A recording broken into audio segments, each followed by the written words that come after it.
Sinemizde şerik olup bu dağlara başlar ki Həzin nəğmə deyir bulaklara başlar ki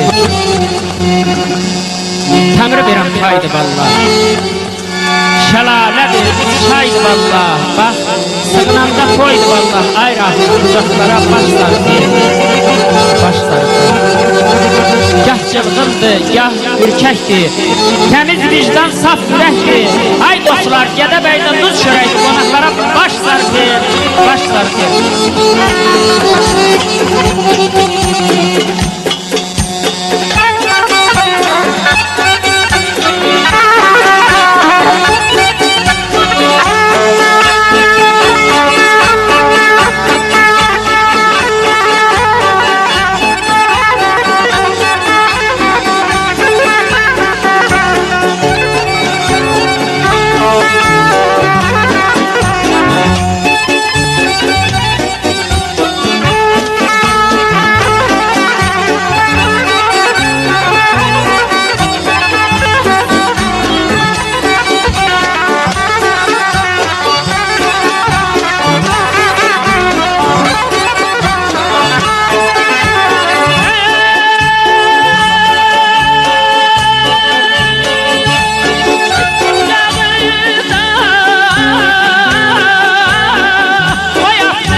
Darıxdım, dərd içdim, dağlara baxdım, bahar buludu tək ağladı könlüm.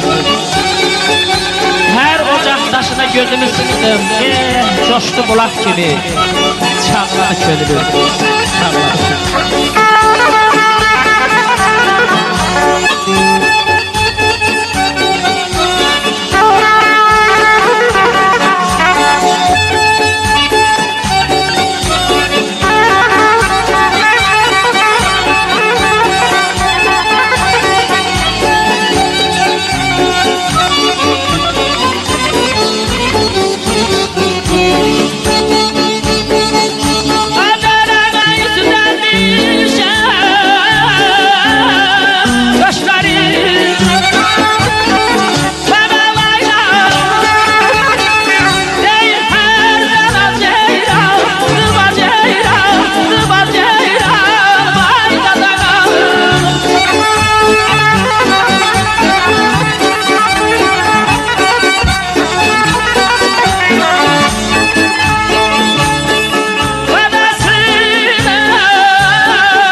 Kıy verdi zirvədə qartal səsimə Mat qaldım şəlalə zümzüməsinə Qəlbimi bağladım mən sarı simə Sinəsini dağladı könlüm Bahar buludu tək ağladı könlüm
Qoşqarda, Yaşaq dağında, Qələndər dolanar el sorağında.